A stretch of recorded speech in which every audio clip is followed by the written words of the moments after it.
Welcome to the 2026 Conway Basketball Conference Preview.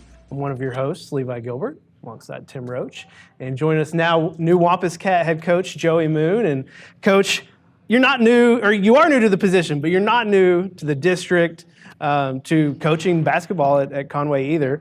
But for folks that are watching that maybe don't know you, can you just give them a little bit of your coaching journey and your history and ties to the district? Yeah, so this is my, oh man, it's been enough years. I'm having trouble recalling, 11th year in the district, I think 12th maybe. I coached at UCA for a couple of years prior to coming to Conway, and didn't coach my first couple of years in Conway. And then when Coach Longing got the high school job and Coach Harrell moved up to the assistant job, I became the white team head coach of the junior high, and was satisfied with that, loved that, thought that's, that was plenty for me. After having done the college thing and all the travel, I was like, okay, this is a good pace. But it didn't take long being around the high school program and just, hey, if there's a ball bouncing in the gym, I like to be there. And so I was pretty much with everything they did, as long as we didn't have a game through those 5 years I was with Coach Longing. And then I went into administration briefly. I did a year where I was administration and coaching, and then 1 year of just admin, and then here this year, obviously. And so that's kind of how I got to here, but it's been a strange journey to here, but here I am. I'm thankful. Coach, you've hit the ground running, so to speak, and that's great news for our Wampus Cats and the fans that you're here and you're able to roll as quickly as you have been. What kind of basketball? What's your label of brand of basketball do you have, and what kind of players are you trying to develop here? Yeah, so I think that when you talk about brand of basketball, it's got to be. You got to identify that by characteristics more than just this type of offense, this type of defense. We want kids who are gritty, who play with a sense of urgency, kids who it matters a lot to. I tell kids all the time, there's nothing wrong with 3-on-3 at the McGee Center on Sunday afternoon, and you're welcome to go do that. But when we're here to compete. Our goal is to win state championships. That's what we're working toward. And so we want kids that are determined, that are focused on that love being in the gym, that are willing to take coaching, that are just great program guys that love being a Wampus Cat, and guys that love to have guys that look at playing at the next level. I think that's an extra motivation for players. However, those guys that just want to be a Wampus Cat and want to bust their backside to do the best they can for Conway, we love those guys. That's the characteristics we're looking for. That gritty, determined kid. Style of play, in keeping with that, my preference, if can just do whatever we want to do, we love to establish ourselves as a tough pressure half court defensive team. We prefer man-to-man. We've used some zone over the years. We're playing a good bit of zone right now. But that's my preference, is to disrupt offenses, pressure the ball, make people do what they don't want to do. We always used to talk to our kids when I was coaching the white team at the junior high about making them do something they didn't plan on doing. And most people aren't as good at doing what they didn't plan to do than exactly what they rehearsed. And so that's my preference. Again, that's we're going to use that some, but we're going to play some more zone this year. We are at this point, at least, already. And then offensively, I always tell kids, we want to play offense, not run offense. I don't use the word run offense. We want kids to develop as players, find how their individual skills fit into the concepts that we're using, give enough framework that they're comfortable, but enough freedom that they can play the game. And I think that when kids play with freedom, they play with more energy, and they become better players as they play, rather than running, again, doing the script. And then if that's disrupted, what now? And so that's the way I like to play. Freedom with some structure offensively, and then very aggressively defensively. That's my preference.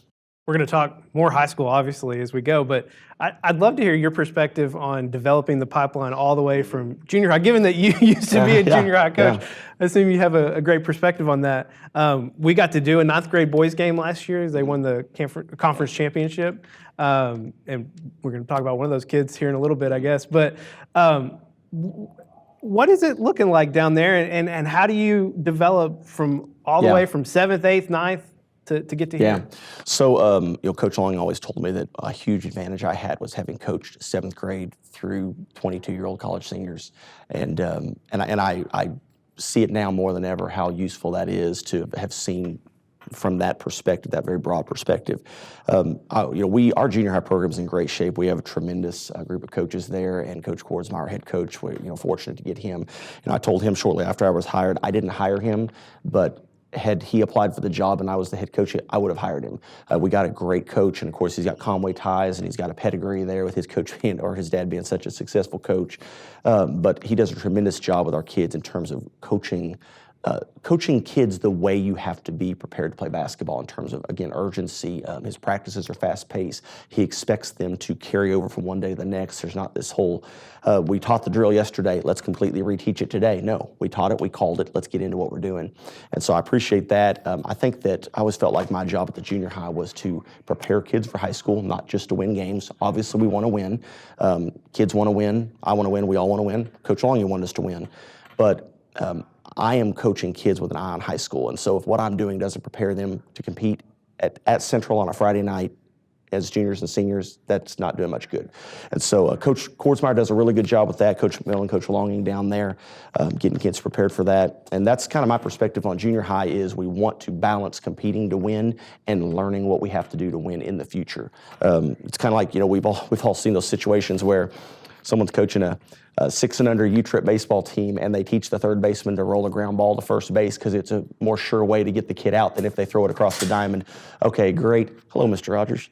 That's great, but that's not going to help them develop for the future. And so our goal is competing for conference and state championships as juniors and seniors. That happens by preparing kids at the junior high level. And then our 7th grade program is vital to me. It's something that I work closely with as a junior high coach, getting in the gym with those kids, both during their season and in the springtime before they'd come try out for 8th grade. We have to build those connections, and that group of coaches is very receptive to us, very welcoming. I'm going to continue to work with them to give them the tools they need to be prepared to coach their kids well. Those guys are asked to do a lot. They're coaching multiple sports, and I just want to make sure we give them a simple toolbox to pull from to help their kids prepare for 8th and 9th grade. And I need to build connections with those kids by being visible.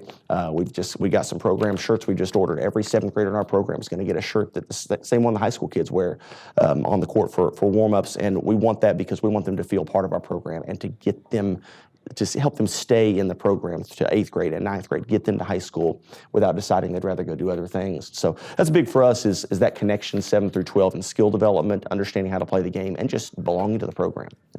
Coach, you were in 2020. You were at the junior high program, and that was the year, the last state championship for the Wampus Cats. And you were able to coach as well on the sidelines with Coach Harrell and Coach Longing.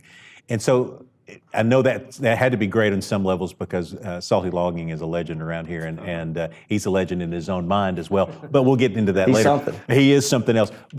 Talk about what it's like to. I know he's kind of come back and helping out a bit here as well. What's it like working with the legend Salty Logging? Well, jokes aside, Salty Logging is one of the finest people I've ever known in my life. In fact, when I was an administrator, Mr. Black asked us a question one time at one of our district leadership team meetings about the best leaders and what made them that way. And I told him Salty Longing in my mind because it's easy in coaching to talk about kids first, players first, caring about kids. He demonstrated it every day. He had kids that we could have done without. They weren't huge contributors on the court. And maybe there was a hiccup somewhere where it would have been easy to say, you go on and do something else, but he cared about the kids in our program. And that just meant the world to me and was a great example to me to see and help me develop as a coach. Again, just one of the finest people I know. And so having him around just for the wisdom and helping me gain perspective on, sitting in this seat now, things that I knew were being done, but now being the one making those decisions, giving me perspective on that has been really helpful. And so just really appreciate his willingness to stay involved. Yeah. As we record today, you've already completed the non-conference schedule. You guys are 8-5 overall, won your last 5 games in a row. Tell us about the guys that have been earning starting time and what fans can expect from these primary contributors. Yeah, and so, I'll answer that. I do want to say, because I preach this to our kids, and we'll talk about this more later, I'm sure, but we preach team culture so much, and we talk to our kids about everybody, their contribution, whether it's the way they handle themselves on the bench vital to our success. And so, yeah, we have kids on the court more than others, but every one of these kids is vital to what we're doing. And the thing is, when you hang a banner, every kid's name should go on that banner. Every kid's name goes up there. When you get a state championship ring, every kid gets one because they all contributed. So, to answer your question, I just wanted to say that first. But to answer your question, we've got a senior in Zay Hill who is a Conway kid, was gone last year and back this year. Thrilled to have him back. I coached a bunch of our kids. I either coached them or coached against them.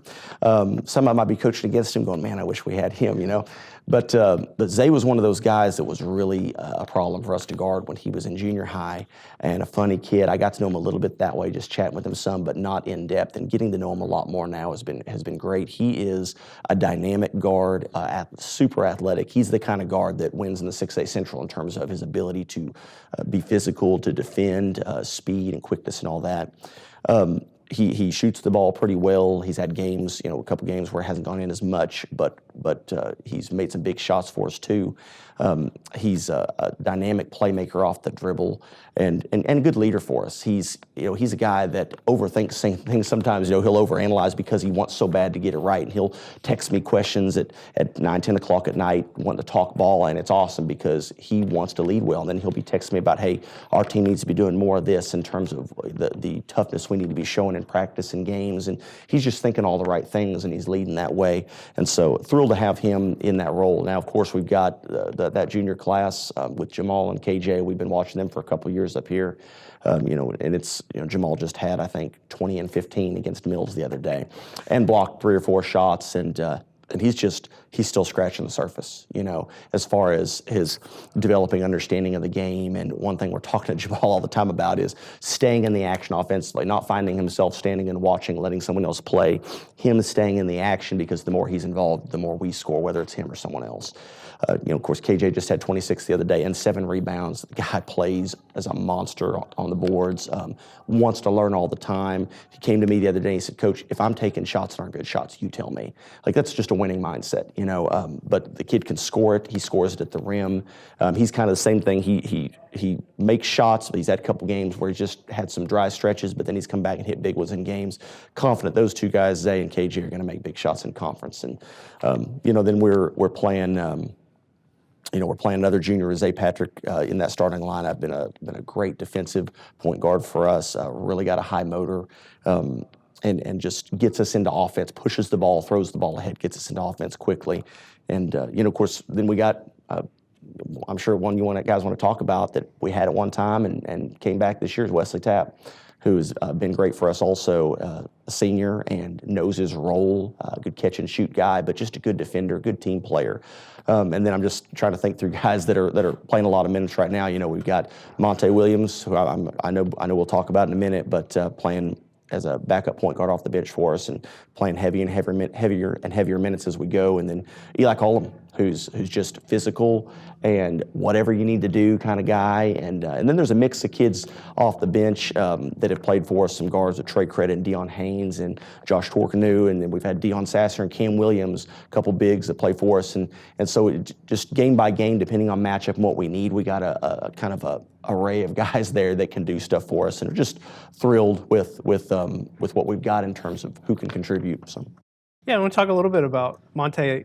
We got to see him last year in that game we covered for the 9th grade, the championship game, and he said he's not starting, but it's hard for a freshman to move up. We don't see that happen. See that a lot with the Lady Cats, right? Not as much with the Wampus Cats. How has that been working? I know he's not on this campus, so it makes it difficult sometimes. Yeah, well, we get him over in the afternoon. We make sure, we want him over here. It wasn't even my decision to move him up. And when I walked in, of course, I knew Monte from when he was in 7th grade. I was an assistant principal on his campus and loved the kid, great kid, and could tell he was a very talented athlete then. And so he was already up here when the decision had been made, but it didn't take long to see why. The kid, the thing with him, and there's a term we use in athletics, and it's a complimentary term. We call a kid a dog, and he's got dog in him. He's flatliner, no expression on his face. You're in a timeout, and he's just looking at you, nodding along. You're like, is he hearing me? Hell, he's hearing you, and he goes and executes. The kid gets the job done, and he plays his best against better competition. We're playing Mills, bigger physical guards, fast pace, doesn't rattle that kid at all. He just plays the game. And so, he's been coming off the bench for us. But hey, if we had an injury or something and the kid had to start a game, no concerns. I mean, the guy, he's just got that grit, and the talent's obviously there. But just love his demeanor, and it's made it easy for his teammates to accept him because he just goes and plays, doesn't do a lot of talking. You're just kind of wrapping up non-conference play now. What's been working well in non-conference play? If you look at the whole breadth of the non-conference season, what's been working well for you guys? Yeah, that was the tough thing coming in. We had 6 practices, and they'd been well coached before, no doubt. You know, they were being well coached in the interim and everything. But we had 6 practices with me in the gym and played Little Rock Christian, and so and we had heavy hitters coming out. You know, we had teams that were going to be in the top 3 or 4 in the 6A West. We've had a couple really good 5A teams in the 5A Central, their best conference with Parkview and Maumelle. Like we had heavy hitters right out of the gate. And so there were a lot of things we were trying to do that it was kind of almost experimental, like let's see where we are with this. You know, I knew the kids had been coached well on half-court man-to-man defense. There are some preferences I have in style of defense that we wanted to implement. Didn't necessarily think those things were best for this team after a few games, and so, hey, I'm not going to be bullheaded. We're trying to win and put the kids in position to do well. So made some adjustments there in terms of the style of man-to-man we're playing. But we've improved continually there, and we'll continue to throughout the season, no doubt. We found something with zone. You know, and we've had a couple games where teams have shot well. You know, Maumelle made 10 threes in the first half. Some of that was against man-to-man. They just shot the ball well that day. Didn't matter what we were doing. But we found some stuff with zone that's been good, and with a couple different zones. And so I've never really been a multiple defense guy. I like to find something and have maybe one change up. I'm a 2-pitch guy, Mariano Rivera, in that regard. But we may do a little more this year. We've thrown in a little press at times, various things, and so you're going to see a variety of things from us there while trying to find what is best for us in that particular game. Which again, great's on me because I want to do one thing really well, and I still want to do all these things really well. But we're going to have to change it up based on what we see. So that's been something that through the non-conference proved itself. And then offensively, I like our flow better and better all the time. You know, we played against a 3-2 zone at Bentonville, 3rd or 4th game of the year. Had some real struggles against that, and then came back, spent some time in practice against those things, and then played against it against PA, and then played against it as well against. I'm drawing a blank. So we've seen a few different zones the past couple weeks, but played pretty well against it in those games. Moved the ball, got it where we wanted to. Russellville played some of it, got the ball where we wanted to, and so I'm feeling like we're really developing offensively and understanding our identity and what we're trying to accomplish. You know, we're shooting against Mills. We shot 60% and scored tripled them in points in the paint. You know, and that's a strength for us, is scoring at the rim. And I believe that that's where it's got to be primarily, and then play off of that. So been really pleased to see how we develop both sides of the ball in non-conference there.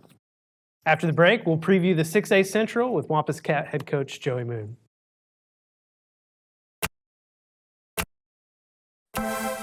You don't wake up thinking about internet speed, electricity, reliability. Your mind isn't on advanced treatment facilities or customizable systems. You don't have to think about any of these things, because we do. Conway Corp, always on.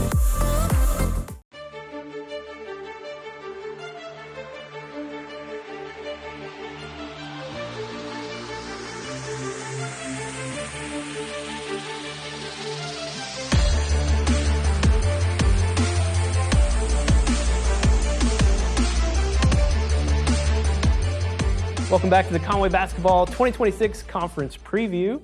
I'm Levi, he's Tim, Coach Joey Moon joining us, and let's dive into the 6A Central. It's the usual suspects again. I mean, defending champion Bryant is off to a good start. Jonesboro's doing their thing. North Little Rock, Cabot, Central, Southwest. I mean, it's the same old, same old. It's been a tough conference for as long as anyone can remember, really. But what stands out to you is you're getting ready to face this schedule, just about the competition ahead of you in conference play.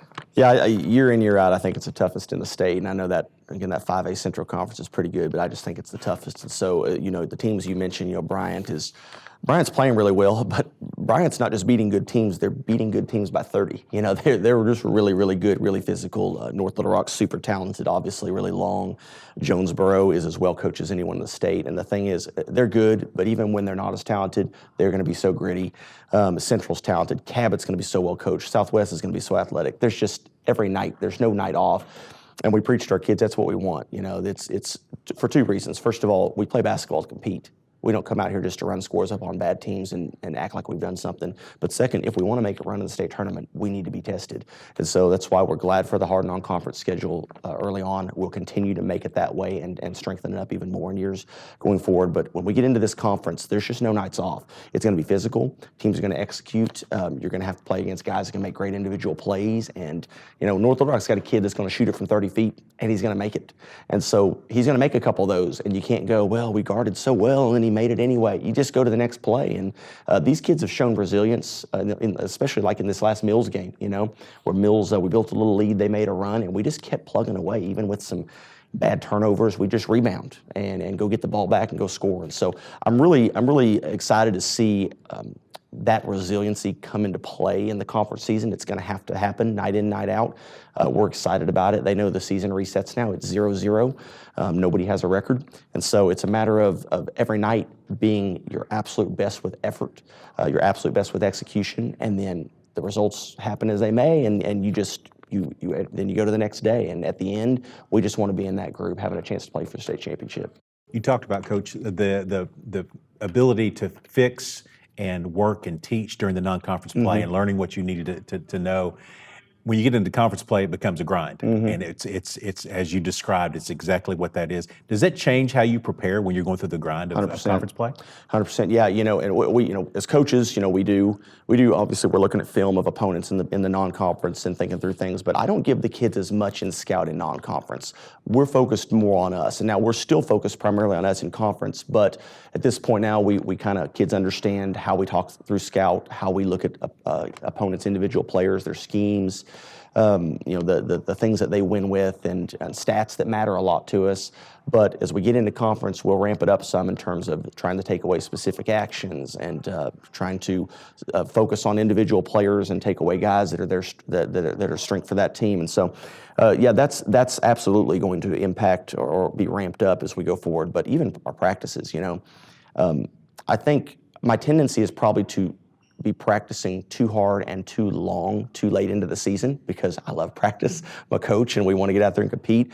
But there comes a point in the grind of a season where you have to start dialing it back some. So where you might have gone 2 or 2:15, now you're maybe going an hour and 30. You know, and some days even, you know, we come back from Jonesboro on a Tuesday night, that next day may be an hour and 15, you know, and that may include a lot of shooting, not a lot of up and down work. And so we just try to keep an eye on how are the guys' bodies feeling. What's our mental state especially? That's even more important to me than the physical part is. What's our mental state? How are we feeling about things? What do we need today to get guys in the right frame of mind? Just paying attention to those things and adjusting what we're doing as a team based on that to make sure that we are in the best possible frame of mind going into that Friday night game. One interesting challenge we've had the last few years with this conference is 17 conference. So you have a few extra off nights built in to the conference schedule that you wouldn't expect maybe. I saw you have Lake Hamilton on the schedule. So what's your approach to that? Yeah, and that's, well, I'm going to figure that out. I guess you know, I didn't schedule this year, but I'm glad we got the Lake Hamilton game in there. That would have been 10 days off otherwise, and I mean, I feel kind of like Dan Lanning feels about the college football playoff. Like, you don't need 3 weeks between playing, and we don't need 10 days between playing. There's honestly, the way we were playing at the end of the Mills game the other night, I would have liked to play the next day, play the first conference game. But that regular routine of Tuesdays and Fridays is good. And so when you have those gaps, you have to figure out, okay, what does practice need to look like? Is this a time where we can give them a little bit of a physical break? Maybe it's more film time in there. And then that Lake Hamilton game obviously is great. But going forward, that's something we'll want to do, is make sure that a little break is good. It's not bad to have a Friday night off in conference season sometimes, but 10 days and having that a couple different times, that's kind of tough on the routine. And I think being mentally and physically in the routine we need to be in to go play the next game. And so we want to make sure that our practices are still very competitive during that time. We're also using it wisely to give bodies a break at some point, and then be ready to come out and play that next week. Coach James likes to talk about non-conference games as being freebies. You get a chance to learn things, and it doesn't really impact your record as you get into the conference play. Yeah. So as you approach conference, things turn up a notch. Things get really critical. Every win and every loss counts. And you mentioned some of the guys earlier, but who are you really expecting? Once conference play really dials up and the pressure dials up, do you have some guys that you know you're going to count on to really perform at that level of competition? Yeah, and again, like I said, every guy on our team is vital to our success, but even our team, if I said, hey, who's the guy whose shoulders you want it on when it comes down to it? We got a bunch of selfless guys on our team, and they want to win, and they're going to look and say, we need Zay Hill playing well with the ball in his hands.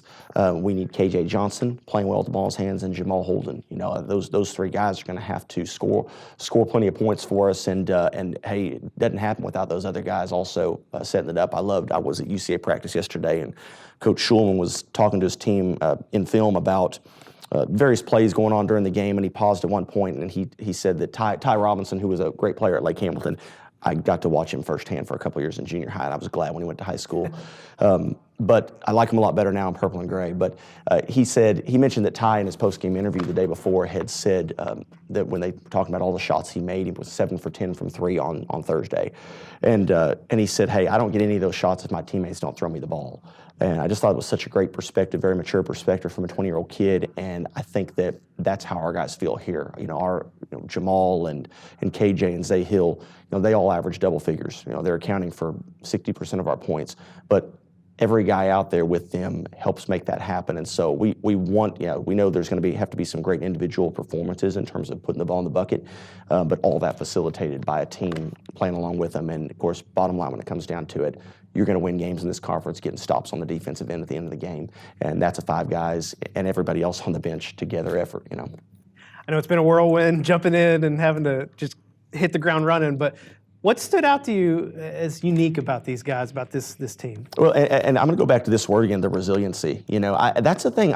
It's just not baked into kids anymore. I didn't have it as a kid. My coach begged me for it and pushed me toward it. And just as a 15-year-old kid, I was that kid that I went out there, and as soon as I realized it was going to be a tough game, I wilted a little bit mentally.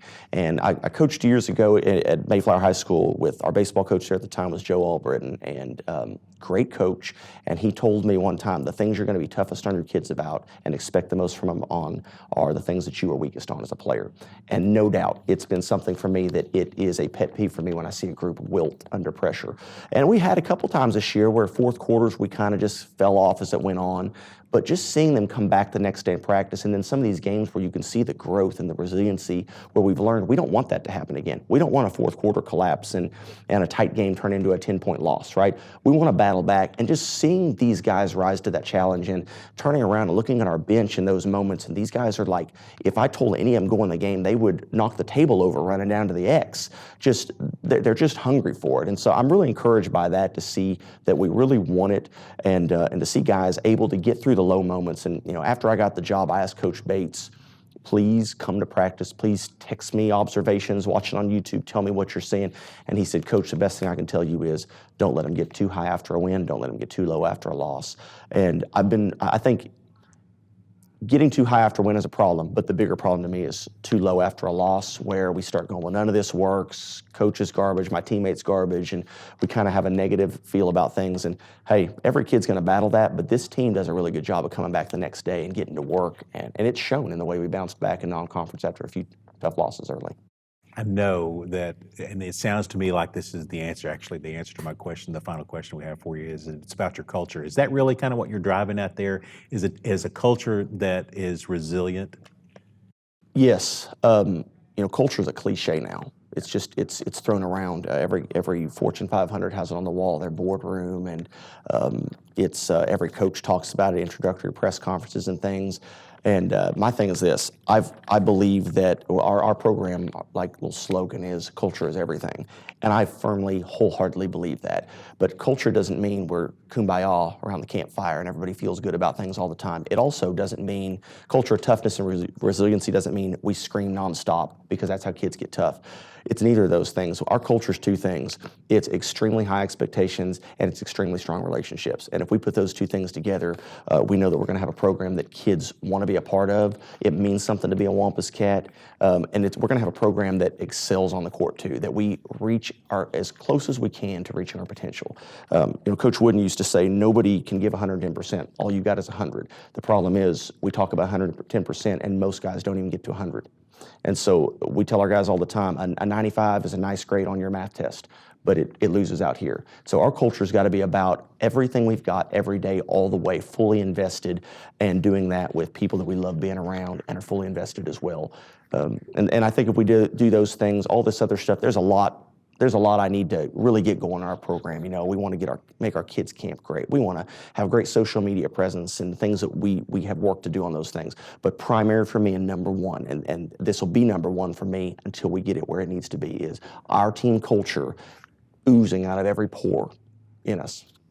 He's Wampus Cat head coach Joey Moon, and it's Wampus Cats open conference play January 6th on the road at Little Rock Southwest. They're on the road at North Little Rock that Friday. But then they'll be home here at I almost said John McConnell, at Buzz Bowling Arena. I got to shift my gears to basketball. That's what we're trying to do. And they'll be at home January 13th playing Cabot here at Buzz Bowling. And as always, we'll have all the home conference games live on Conway Corp. Coach, thanks for joining us. Thank you guys so much for covering us. Education is all about vision. It requires commitment, investment. So we pour ourselves into Conway students and teachers, schools, and scholarships. A brighter future? Now that's powerful. Conway Corp. Always on.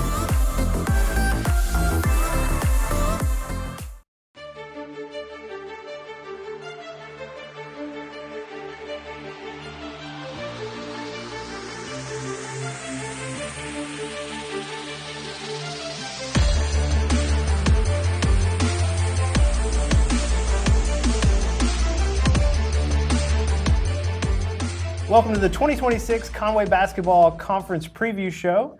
I'm Levi Gilbert, he's Tim Roach, and joining us now, the head Lady Cat herself, Ashley Hutchcraft. And Coach, your Lady Cats, reigning 6A Central champs, three-time champs, for the record. Wow.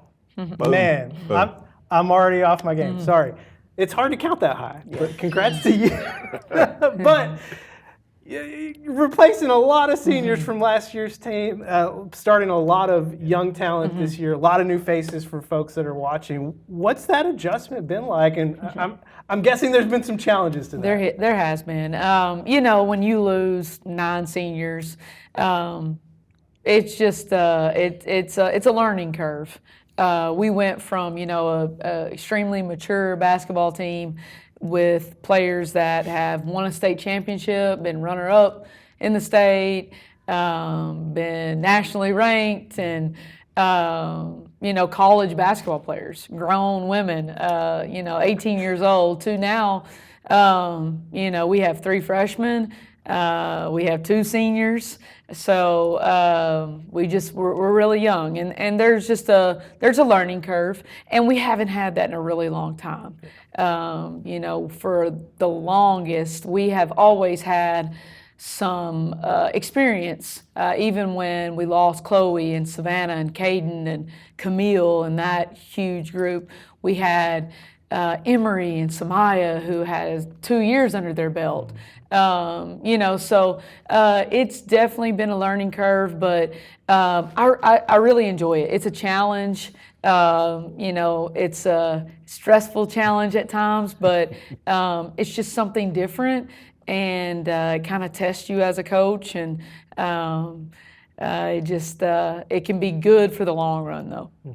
Coach, speaking about streaks, so last year you lost in the playoffs, and that was an attempt to make to the 3rd straight title game. So you lost in overtime to the eventual runner-ups in Fayetteville, but so now that you kind of had that blow through of three or 4 huge years, what did you learn about your program? Not about the team, but what did you learn about your program during that time?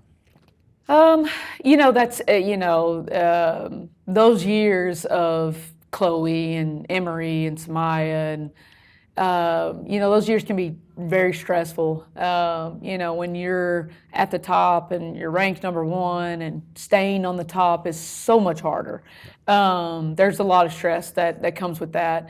I just feel like as far as our program as a whole, from bottom to top in the realm of young to old, my junior high, my 7th grade programs, we have top-notch coaches, and the culture that we have created is a very family atmosphere, and we have coaches that genuinely care about players and on and off the court, and we love to win, and no one loves to win more than me, and I think maybe I hate to lose more than I love to win, but winning's not the main thing, and I think that's something that we have kept. That's been really hard, because when you're at the top, winning can become the sole focus, and in high school sports, my philosophy is this should be the best experience for them. It's about the high school experience. We're not in college.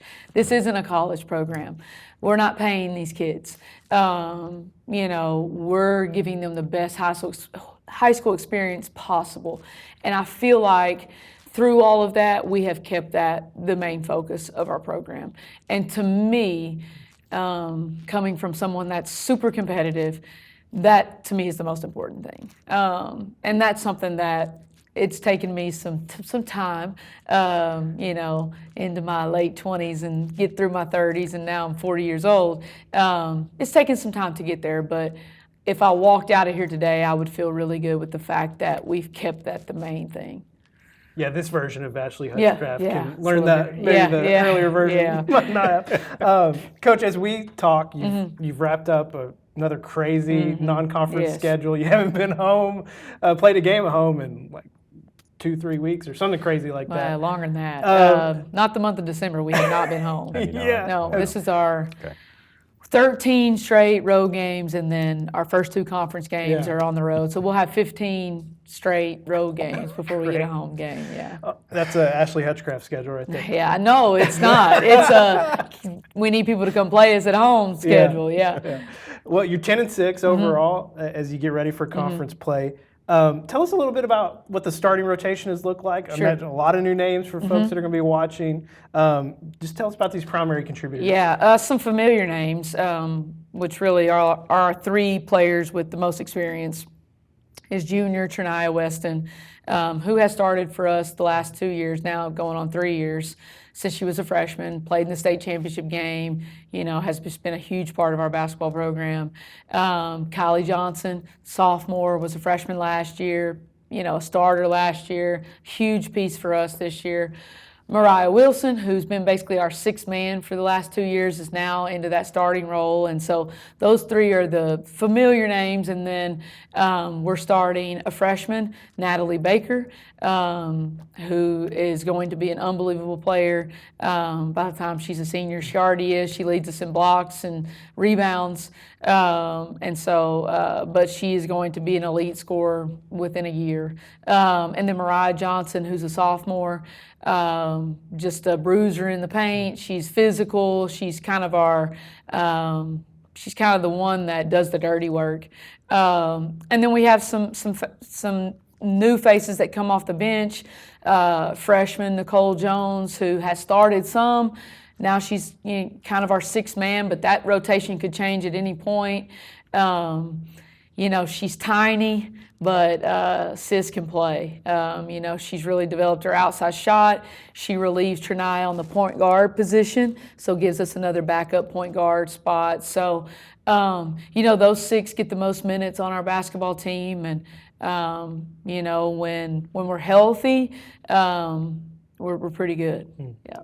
Do you have others in the rotation that you see spot playing as well?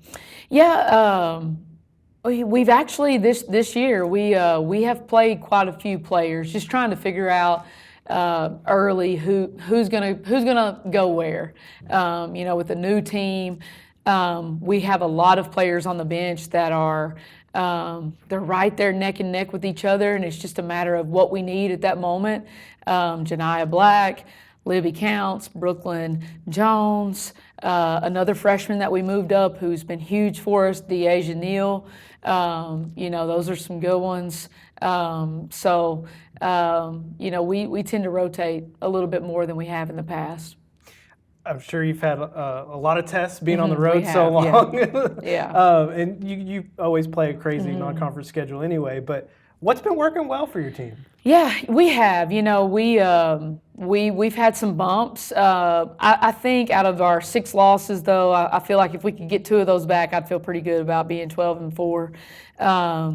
But we've played one of the best teams in Illinois, one of the best teams in South Dakota, and then we had a really great showing at Duncanville. We went 3-2, got 6th place out of 32 teams, and was really, really proud of our team. Played some amazing talent. Honestly, when Trinai is healthy, and at the beginning of the year, she had an MCL sprain. She has had some hyperextension issues with her knees, and we have her healthy right now. And since Trinai has been healthy, I think we won 5 games in a row, and then we go 3-2 in Duncanville, and so she's just our glue. She's the one with the most experience, and she's our point guard, and so when she is on the floor, we can win a state championship. That's how we feel about our team. That may seem a little bit crazy being 10-6, but it's not, because you have to take a look at who we've played and Trinai being unhealthy at the beginning of the year. But when we're all healthy and dialed in, we could compete for a state championship. Coach, you talked earlier about the fact that it's a young squad again, and you're having to do maybe some coaching things that you haven't done as much of lately. And so a lot of those folks are learning, and then you're fixing, you're learning, you're fixing. What's that been like for you as a coach to teach these younger girls how to play? Like I said, it's been a challenge. It's been a while. It did for a little bit feel very familiar to when we lost our big group with our 4 starters, with Chloe and Savannah and Caden and Camille. We lost all 4 of them, and we only had Lex coming back. But, we had Emery, and then here comes Trinaya. We lost 7 games pretty early that year, and then we make it to the state championship game. And I was super pleased with that group. It feels very familiar to that. I think the only difference would be is that we are relying on some freshmen who are, 14 years old, who were playing, 8th grade basketball, 9th grade basketball last year, and then you throw them out there and, you're playing some of the best players in the country. And I think it's getting them to understand roles at this level. Like, what is my role? Understanding that the game it's a challenge. For the first time in their life, in their career, something's hard. And overcoming that and coaching through that part of it is probably the hardest part, because we all want the instant gratification. We want this to be easy right now. My 9th grader wants to look like a senior, and there's a process there that I have to realize, that I've got to give grace to. I have to understand with my freshmen and my sophomores, they get a lot more grace than Trinaya Weston gets, because they don't have the experience. Yeah. Well, the second season is here. After this break, we'll break down the 6A Central with Lady Cat head coach Ashley Hutchcraft. We don't schedule the appointments, but we connect them. We don't read the x-rays, but we stream them. We don't handle the procedures, but we power them. Here's to running the things that make business run smoothly. Conway Corp, always on.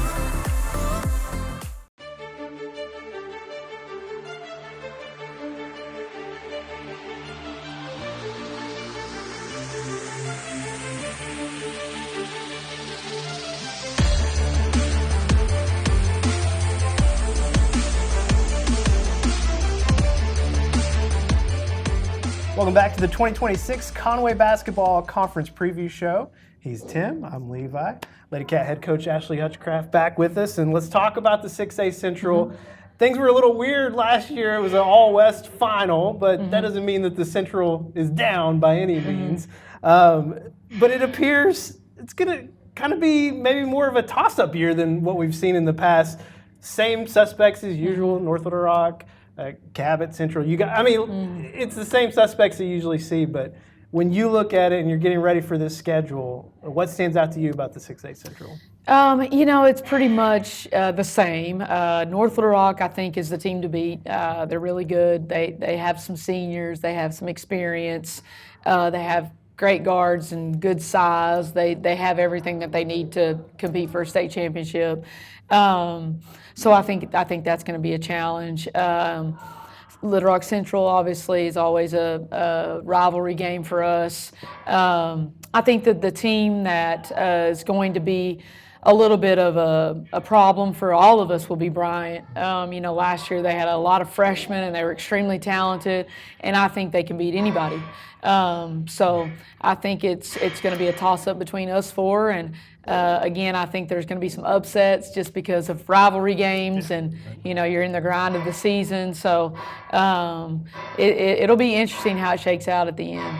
Speaking of grind, you've just gone through. We talked about the non-conference grind, and it's an amazing schedule that you get to put together. But in the conference schedule, it's also a grind, but it's a different kind of thing. How does practice change from the grind of non-conference versus the grind of conference play for you? Maybe a little bit. I feel like because of the youth of our team too, we've had to practice a little bit longer than what I would like. But I hope that as we kind of extend this out a little bit, that practices become a little bit shorter.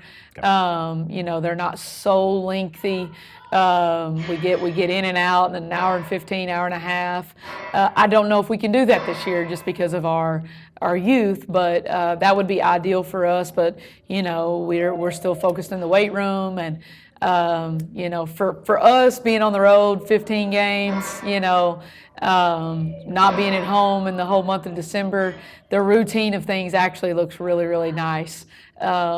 So you get a chance to really plan out your days and plan out those games that are going to be crucial. I know you talked about health earlier and the way personnel has shook out during the non-conference schedule. But as you move into conference now, it's a different gear, right? It's different expectations from your upperclassmen. But when you look at it and you get ready for the schedule, who are the Lady Cats that you're really looking at to lead, especially lead some of these younger girls through this conference schedule? Yeah, very true, because till this day right now, they have no idea what's coming. You know what I mean? They think they do. My young ones, they think they do. But I think, when we roll out there Friday night and we're at North Little Rock, things are going to feel a little bit different to them. And I can't really prepare them for that. So the only thing that I can rely on is Trenia Weston, Kylie Johnson, Mariah Wilson, those three with experience. But even Janai Black, who's a senior, and Phoenix Stone, who come off the bench, they get it, And so, but I think it goes back to that experience, in this first realm of conference games. It may take a couple where we go, we told you, this is going to be different. It's going to feel different. And I think that's been kind of the story of our team, is just the more experience we get, the better we get. And last year, as good as we were, and we were really good, but we were too good this time of year. We peaked in late December. We were playing our very best basketball in December, and when we won Sandra Meadows and Duncanville, Coach D and I looked at each other, Coach God, and we were like, oh crap, we're playing our best basketball. When you're doing that, and that's that hard part of being on top, and you're nationally ranked and you're number one, and if you lose a game, all that disappears, and that's something that I struggle with as a coach. I need to let those losses happen early, and I've tried to do a better job of that this year. I don't think we have that to worry about anymore, though, because we've taken some L's, but we're definitely not playing our best basketball. And, the 2 years, the year that we won it in 2014, we went into the state tournament. We were the 4th seed. And so I think that's just going to be the story of our basketball team a little bit. So every team with the flavors of different experience levels and what have you, every team is unique. Every team has its own little identity. Do you find something that's unique about this team, or what's their identity? That's a really good question, and I have no idea. Still learning? Still learning, yeah. I wish I did. I wish we did, but we don't. We don't have that yet. I think we need to find it by February 1. I think we have one more month to find it, or I don't think we will find it. And that's been a challenge, just because there's so much new. And just being honest with you, we may not find it this year. But we only have 2 seniors, and 95% of our team is coming back. Our junior high team right now is amazing. I think they've lost 1 game. It's one of the best junior high teams that we've ever had, and I have 3 of their players. So, but it could happen, and if it does happen, I think we'll be in Hot Springs. It's interesting to hear you say that, right? And maybe in these moments, you can rely on like the program that Conway Lady Cat basketball has become, and maybe that carries you a little bit until they can find themselves. You've talked about culture before. We've talked. We were talking with Coach Joey Moon earlier, and when we were done recording, he pointed over to your office and he's like, "That's the culture. That she's got culture, and that's why this thing keeps going." Right. Do you think maybe you're just going to have to rely on that a little bit as we get through the first part of conference season? A little bit, yeah. We're gonna, we do have that core group of players that we talked about. That when we do walk out on the floor, we do expect to win. You know what I mean? Like, we do expect to win every game. Every game that we've played this year.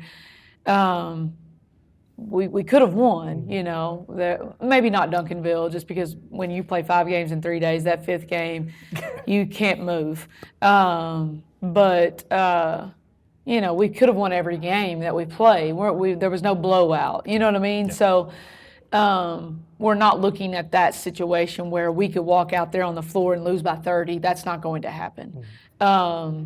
So yeah, we're gonna have to rely on that, and I think too the culture.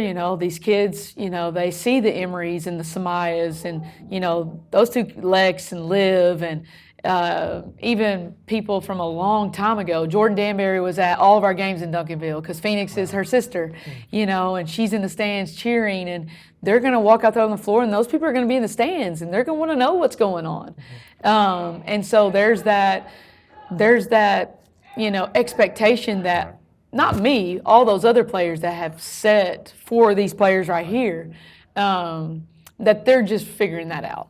They're just realizing, okay, these people did a lot before me. It's my job to continue this. And so it's going to be a challenge. Next chapter of Lady Cat basketball it's here. Conference play. First game is January 6th on the road. First 2 conference games on the road, Southwest at North Little Rock. But the following Tuesday, January 13th, be home here at Buzz Bowling playing Cabot. Conway Corp will have all the home conference games live, and then the state tournament as well, wherever that ends up being. They haven't said that yet. I don't think so. Okay, not yet. It'll be Central team. Central, yes. All right. Well, Coach, thanks for joining us as always. Thanks, appreciate it.